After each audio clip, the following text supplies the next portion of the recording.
एक बार फिर sub inspector भर्ती 2021 के पेपर लीक मामले में सुनवाई हुई। मंगलवार को सुनवाई के दौरान कोर्ट में एसआईटी चीफ भी मौजूद थे, जिनसे कैमरे ट्रायल के जरिए पूछताछ की गई है। कोर्ट ने वीके सिंह से पूछा कि आखिर उन्होंने सरकार की परमिशन के बिना भर्ती रद्द करने की सिफारिश कैसे कर दी थी। क्या कुछ कहा गया है, रिपोर्ट में आपको समझाएंगे।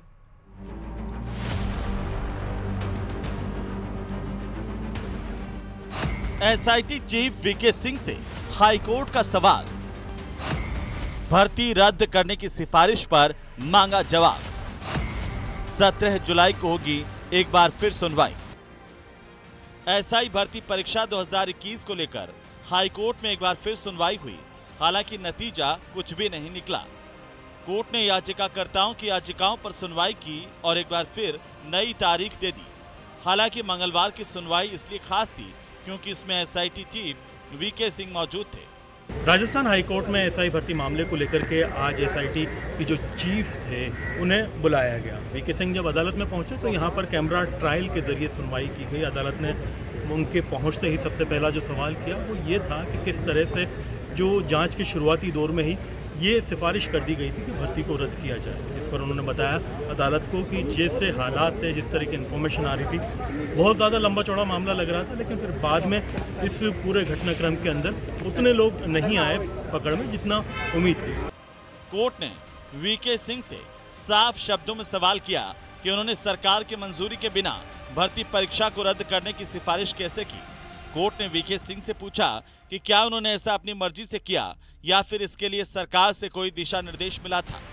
कुछ मुद्दों पे क्लैरिफिकेशन के लिए कोर्ट ने बुलाया था और जो क्लैरिफिकेशन कोर्ट ने सीख किए हैं वो मैंने कोर्ट को बताया है, जो इन्वेस्टिगेशन के बेसिस पे आए हैं। डिटेल के लिए आप कोर्ट की ऑर्डर से देख लीजिए, हमारा बताना ज़्यादा उचित नहीं है। क्या आज कोर्ट रूम में किस तरह का माहौल था, क्या बातें हुई, कौन लोग आए थे? एसओजी के चीफ को तलब किया था तो वो भी आए थे, तो क्या रहा? आज ऑनरेबल कोर्ट ने एसओजी चीफ को इसलिए तलब किया था कि एक एसओजी चीफ के पास मैंने तकरीबन 3-4 दिन पहले ऑनरेबल कोर्ट से ये निवेदन किया था कि एक जो एग्ज़ाम इन्होंने इनिशियली ट्रेनिज का कंडक्ट करवाया था और उस एग्जामिनेशन में ही ये पाया गया था कि आधे से अधिक हैं जो उसमें फेल हो गए थे। तो ये एग्जाम कहाँ कंडक्ट करवाया गया? ये एग्जाम आरपीए ट्रेनिंग सेंटर और किशनगढ़ जो आरपीटीसी है वहाँ पे ये कंडक्ट करवाया गया था और इसमें 705 जो सिलेक्टेड कैंडिडेट है वो इसमें शामिल हुए थे। एसआईटी चीफ वीके सिंह ने कोर्ट में सुनवाई के दौरान बताया कि किशनगढ़ सेंटर और आरपीए के 700 से ज्यादा अभ्यर्थियों का फिर से टेस्ट लिया गया था, लेकिन अंक तालिका नहीं बनाई गई थी। हालांकि वीके सिंह ने कोर्ट में माना कि भर्ती परीक्षा में बड़े लेवल पर धांधली हुई है। देखिए, वीके सिंह साहब उपस्थित हुए थे। उन्होंने कहा कि जो सरप्राइज टेस्ट लिया गया था उससे ये कहीं कंक्लूजन ड्रॉ नहीं करा जा सकता कि इसमें छटनी करी जा सकती है। वो केवल एक अनुसंधान का हिस्सा था और बहुत सारे ऐसे लोग हैं जिनके बहुत कम मार्क्स आए और उन्होंने स्पष्ट रूप से बताया कि इसमें बहुत बड़ा फर्जीवाड़ा हुआ है। कटारा के रिश्तेदार, रामूराम रायका के रिश्तेदार इसमें सेलेक्ट हुए हैं। पेपर बहुत पहले लीक था। एसआईटी चीफ वीके सिंह से कैमरा ट्रायल के दौरान 700 से ज्यादा अभ्यर्थियों के रीटेस्ट के मुद्दे पर सवाल किए गए, जिसके जवाब में उन्होंने इस प्रक्रिया को अनुसंधान का हिस्सा करार दिया। ये टेस्ट जो था, it was a device and a tool for investigation to identify the suspects. वो कोर्ट के सामने सारी बातें आई। उसके अलावा फिर कोर्ट ने ये भी पूछा कि how many are more persons who are required to be arrested. दो लोगों के लिए उन्होंने बनाया जो 3 पिंस हैं, they are either abroad or their whereabouts are not known. SI भर्ती परीक्षा 2021 को रद्द करने को लेकर सुनवाई फरवरी 2025 से चल रही है, लेकिन जुलाई 2025 की शुरुआत से खासकर 1 जुलाई को सरकार द्वारा भर्ती रद्द नहीं करने के फैसले के बाद सुनवाई काफी तेज और लगातार हो रही है और कोर्ट इस मामले को अंतिम रूप देने की कोशिश कर रहा है। अब सबकी निगाहें 17 जुलाई की सुनवाई पर टिकी हैं कि आखिर उस दिन कोर्ट में क्या होता है। देखा जाए तो जिन बड़े मगरमच्छों की अभी तक जो पकड़ में नहीं आए उनकी जो है यहाँ पर बात की जा रही थी। यहाँ पर उन्होंने कहा कि कुछ लोग हैं जो अभी, जिनमें से एक का विदेश में होना बताया जा रहा है, दूसरे का भारत में ही कहीं है, लेकिन उनकी जांच और खोज अभी जारी है। करीब 6 से 7 ऐसे और संभावित एसआई जो है अभी बताए गए हैं जिनकी जाँच गहनता से जारी है और वो भी इस पूरे घटनाक्रम के अंदर, पेपर लीक के अंदर शामिल हो सकते हैं। फिलहाल तमाम चीज़ों को सुनने के बाद में अदालत ने 17 जुलाई को अगली तारीख दी है। मामले की सुनवाई जारी रहेगी और तमाम पक्षों को फिर से सुना जाएगा। अरबाज अहमद, न्यूज़ 18 के लिए जयपुर से। कोटा से बड़ी खबर है। आज दो करेंगे ओम बिरला, अधिकारियों के साथ प्रभावित क्षेत्रों का जायजा भी लेंगे। बारिश से हुए नुकसान और राहत कार्यों की समीक्षा करते हुए नजर आएंगे। देखिए, इस वक्त की बड़ी खबर आपकी टेलीविजन स्क्रीन पर है। कोटा में लगातार बारिश हो रही है और लगातार बारिश होने की वजह से जल जमाव की स्थिति कई इलाकों में जमी हुई है और इसका सबसे ज़्यादा नुकसान जो है वो निचले इलाकों में रहने वाले लोगों को और किसानों को उठाना पड़ रहा है। और यही वजह है कि अपने क्षेत्र का दौरा करने के लिए ओम बिरला आएंगे। जानकारी यह है कि बारिश से जिसका नुकसान हुआ है उनसे भी वो बातचीत कर सकते हैं। राहत कार्य क्या किए जा रहे हैं उसके बारे में समीक्षा लेते हुए नजर आएंगे।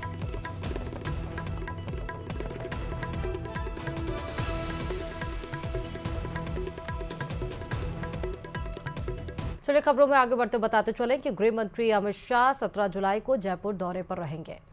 दादिया में सहकार सम्मेलन का उद्घाटन करेंगे। ये दौरा लगभग 3 घंटे का होगा, जिसमें शाह संगठनात्मक विषयों पर पार्टी पदाधिकारियों से चर्चा नहीं करेंगे और इस कार्यक्रम के तहत सहकार और रोजगार उत्सव का आयोजन किया जाएगा। ऐसी जानकारी निकलकर सामने आई है, जिसमें प्रदेश के हर जिले और सहकारी संस्थाओं के प्रतिनिधि शामिल होंगे। सरकार ने भी इस कार्यक्रम के सफल आयोजन के लिए सभी तैयारियों को अंतिम रूप दे दिया है और अधिकारियों को समयबद्ध कार्रवाई के निर्देश भी दिए गए हैं। भाजपा प्रदेश अध्यक्ष मदन राठौर ने बताया कि अमित शाह सीधे दादिया आएंगे। कार्यक्रम में शामिल होकर 3 घंटे बाद दिल्ली के लिए रवाना होंगे।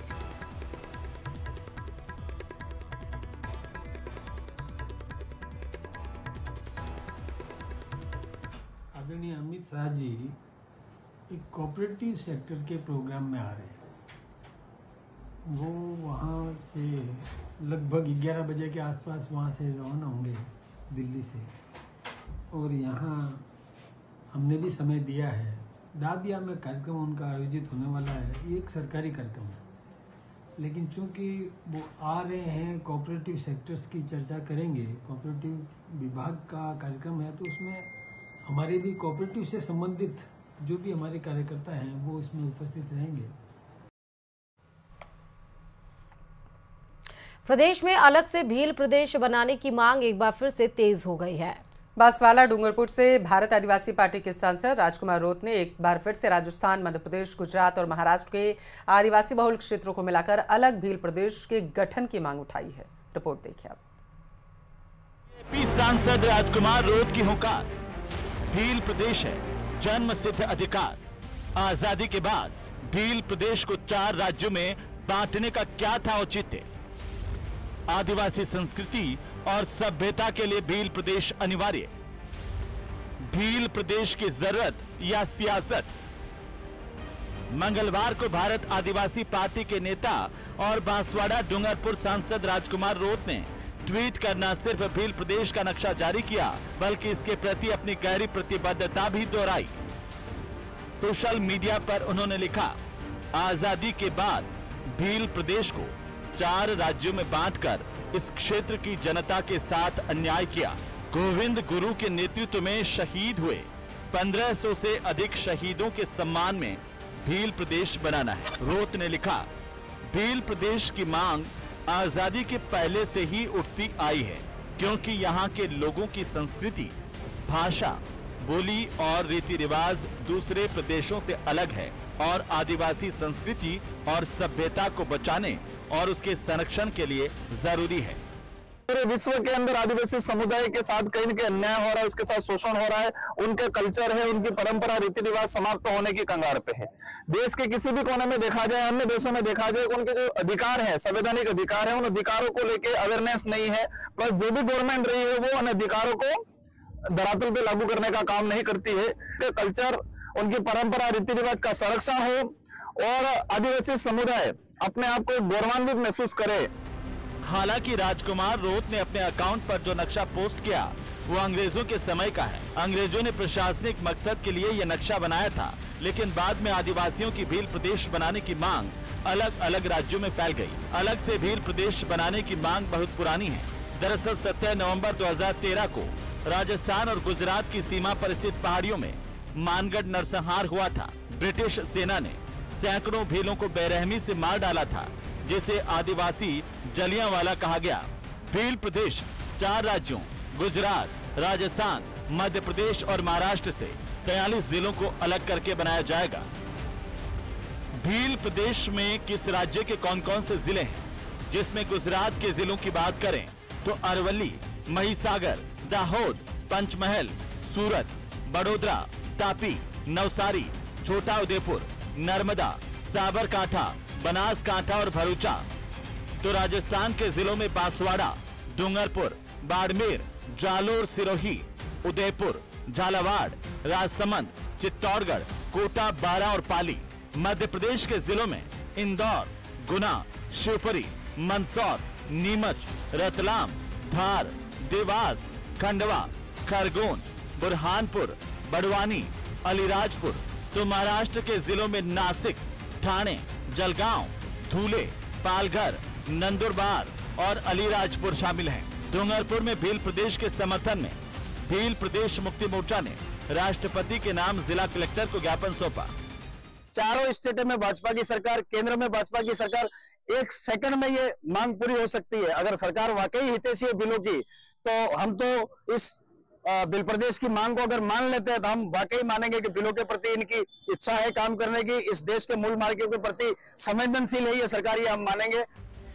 भील प्रदेश की मांग करने वालों के मुताबिक अलग राज्य बनने से आदिवासियों के अधिकारों की रक्षा होगी। इससे उनके विकास के लिए विशेष योजनाएं बनाई जा सकेंगी। साथ ही आदिवासी इलाकों में समाज को प्रमुख प्रतिनिधित्व मिल सकेगा। लेकिन कई जानकार भील प्रदेश की मांग पर सवाल उठा रहे हैं। सवाल है कि आखिर बार बार भील प्रदेश की मांग के मायने क्या हैं? क्या वाकई आदिवासियों के उत्थान के लिए अलग भील प्रदेश जरूरी है या मांग के पीछे बीएपी की सियासी जरूरत है? Bureau report, news 18 Rajasthan.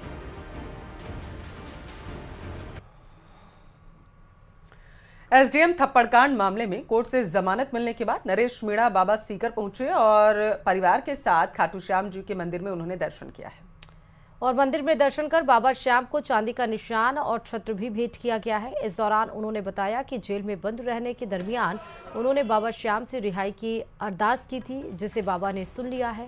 Naresh Meena ने मीडिया से बात करते हुए कहा कि जो घटना घटित हुई वह तत्कालिक घटना थी। एसडीएम को मैंने थप्पड़ मारा, मुझे इस बात का अफसोस है। क्या कुछ और कहा, सीधे सुनाते हैं आपको।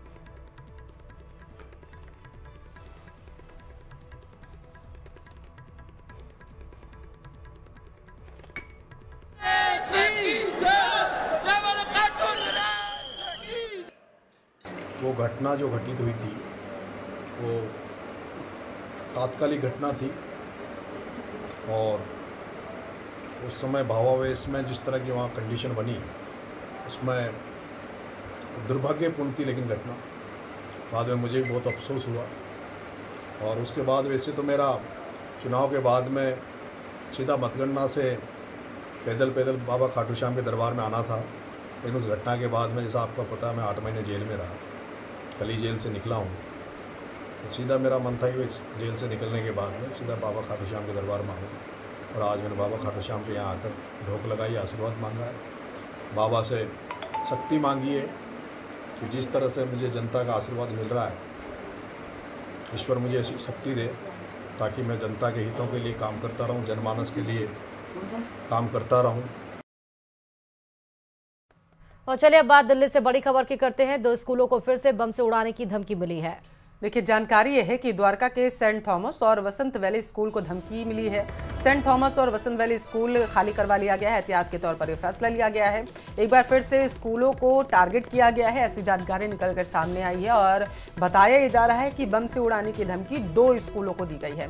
हालांकि ये धमकी कैसे मिली है, मेल आया है, मैसेज आया है या फिर व्हाट्सएप कॉल जो है आरोपियों के जरिए किया गया है, जैसी अपडेट आएगा आप तक पहुंचाएंगे। फिलहाल के लिए ये बड़ी जानकारी दिल्ली से है।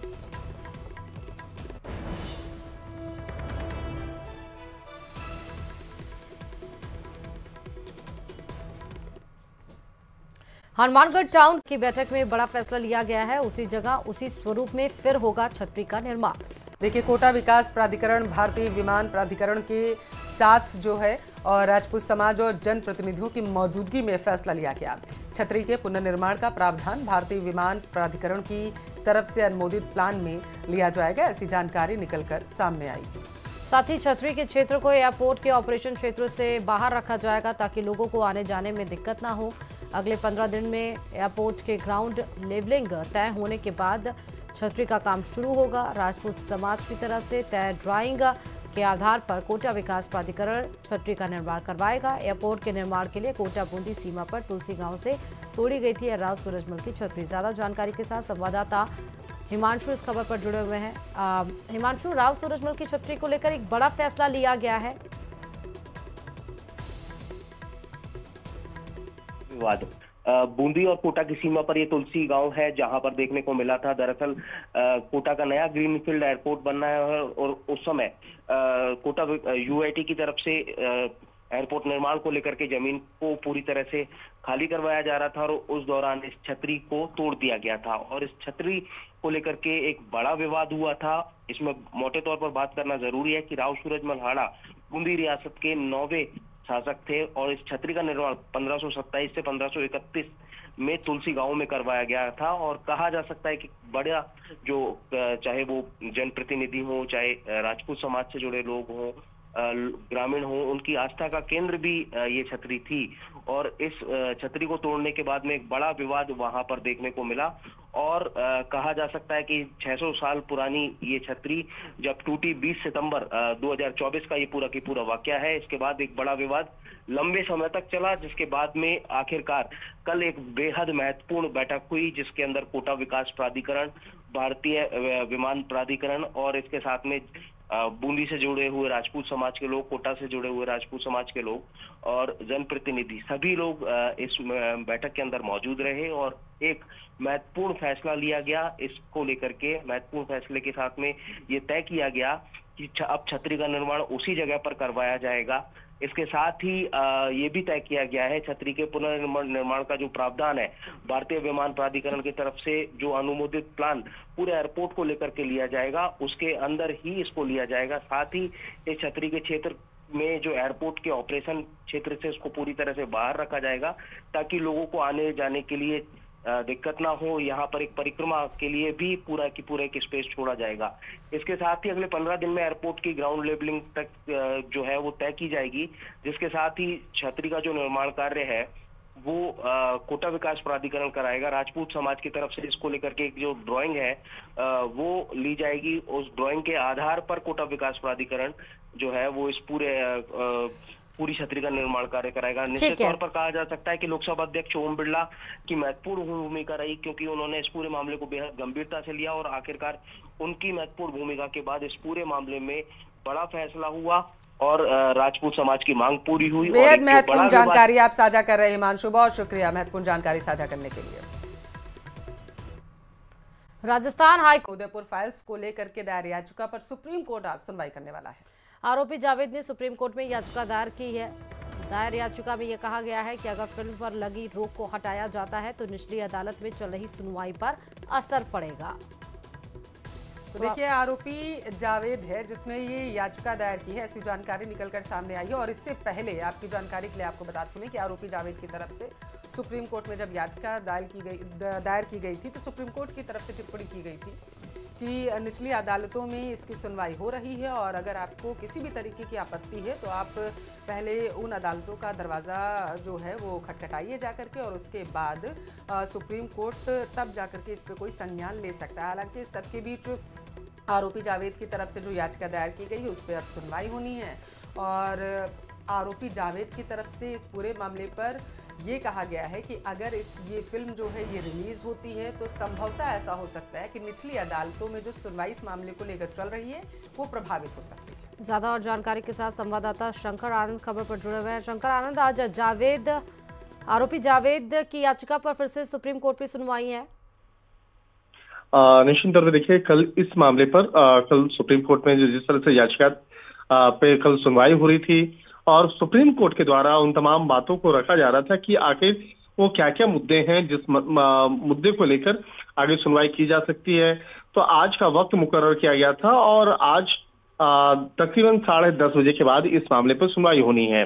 आरोपी जावेद की बात करें तो आरोपी जावेद कन्हैया लाल हत्याकांड मामले में वो गिरफ्तार हुआ था। जिस तरह से इस मामले में स्थानीय पुलिस इस मामले की राजस्थान की पुलिस इस मामले में तफ्तीश कर रही थी। बाद में केंद्रीय जांच एजेंसी NIA की भी इस केस में एंट्री हुई और जिस तरह से आरोपी के द्वारा ये इस मामले में याचिका दायर किया गया था और कहा गया था कि अगर इस मामले पर सुप्रीम कोर्ट के द्वारा अगर कोई फैसला लिया जाता है तो निचली अदालत में जो ये मामला सुनवाई चल रहा है तो उस पर कहीं फर्क पड़ सकता है। तो इस बात को लेकर याचिका दायर की गई है।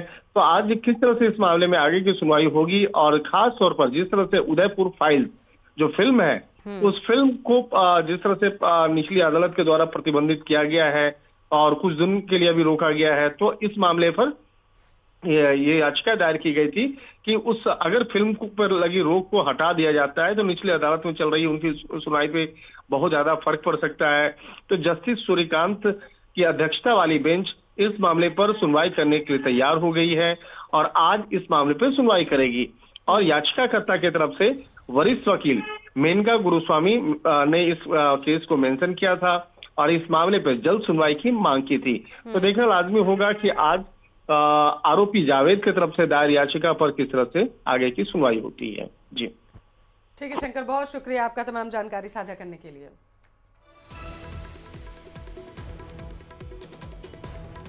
और चलिए दौसा के